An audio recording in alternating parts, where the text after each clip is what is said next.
Se não me tivesseis escolhido, eu vos escolhi. Esta é uma graça inefável. O que éramos nós quando ainda não tínhamos escolhido Cristo e, portanto, não o amávamos? Como alguém que não o havia escolhido poderia amá-lo? Já estava acontecendo conosco o que é cantado no Salmo 83, escolhi ser humilde na casa do Senhor em vez de habitar nas moradas dos pecadores? Certamente não. O que éramos nós senão perversos e perdidos? Nem sequer tínhamos acreditado nele para sermos escolhidos por ele. Se escolhemos por já acreditar nele, aqueles que ele escolheu foram escolhidos. Mas ele disse: Não me escolhestes. Pois era a sua misericórdia que ia diante de nós. A partir disso, vemos quão irracional é o modo de raciocínio daqueles que defendem a presciência de Deus contra a graça de Deus. Dizem que fomos escolhidos antes da fundação do mundo, porque Deus previu que seríamos bons, e não que Ele mesmo nos faria bons. Agora, não é isso que Ele quer dizer quando diz: vocês não me escolheram. Se Ele nos tivesse escolhido porque previu que seríamos bons, Ele também teria previsto que o escolheríamos primeiro. Não poderíamos ser bons de nenhuma outra forma, a menos que alguém chamasse de bom alguém que não escolheu o bem. O que Ele escolheu naqueles que não são bons? Eles não foram escolhidos porque eram bons. Eles nunca teriam sido bons se não tivessem sido escolhidos. Se sustentarmos que já havia méritos, a graça não seria mais graça. A escolha é uma obra da graça, como diz o apóstolo, no presente tempo, resta um remanescente por causa da escolha da graça. E ele acrescenta: se fosse pela graça, não seria com base nas obras, do contrário, a graça já não seria graça. Escute-me, ingrato, escute-me.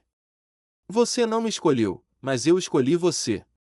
Você não tem razão para dizer: eu fui escolhido porque eu já acreditava. Se você acreditasse nele, você já o teria escolhido. Mas ouça, você não me escolheu. Você não tem razão para dizer: antes de crer, eu já estava fazendo boas ações, e é por isso que fui escolhido. Se o apóstolo diz: tudo que não procede da fé é pecado, que boas obras podem haver antes da fé? Quando ouvimos dizer: você não me escolheu, o que devemos pensar? Que éramos maus e fomos escolhidos para nos tornarmos bons pela graça daquele que nos escolheu. A graça não teria razão de existir se os méritos a precedessem.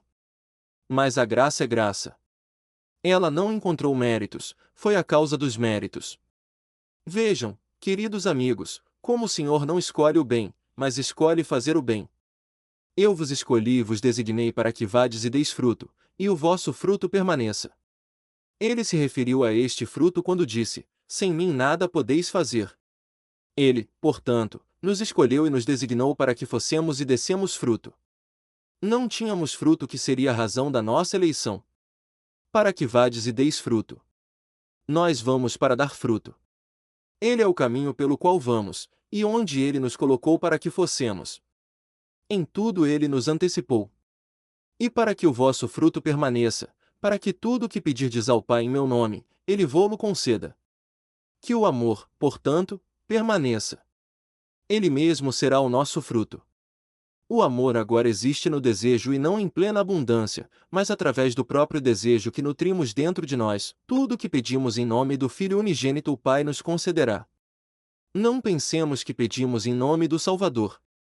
Só podemos pedir em nome do Salvador o que é necessário para a nossa salvação. Ele nos colocou em posição de dar fruto, isto é, de amar uns aos outros. Jamais poderíamos dar esse fruto sem a cooperação dele, assim como os ramos não podem dar nada sem a videira. A caridade, portanto, como o apóstolo a definiu, nascida de um coração puro, de uma boa consciência e de uma fé sincera é o nosso fruto. É pela caridade que amamos uns aos outros e que amamos a Deus. Jamais poderíamos amar uns aos outros com amor verdadeiro se não amássemos a Deus. Aquele que ama a Deus ama o próximo como a si mesmo. Se não ama a Deus, não ama a si mesmo. Nestes dois mandamentos se resumem toda a lei e os profetas. Este é o nosso fruto, e o Senhor nos deu um preceito a respeito deste fruto quando nos disse: isto é o que vos mando, que vos ameis uns aos outros. Quando o apóstolo Paulo quis recomendar os frutos do Espírito em oposição às obras da carne, ele colocou este em primeiro lugar, como uma cabeça: o fruto do Espírito é a caridade. Só então ele listou os outros, nascidos e intimamente ligados à cabeça: alegria, paz, paciência, amabilidade, bondade, fé, mansidão, autocontrole. Como pode alguém que não ama o bem do qual vem a alegria se alegrar adequadamente? Como pode alguém ter paz verdadeira senão com aquele a quem realmente ama? Como pode alguém perseverar no bem com paciência se não ama intensamente?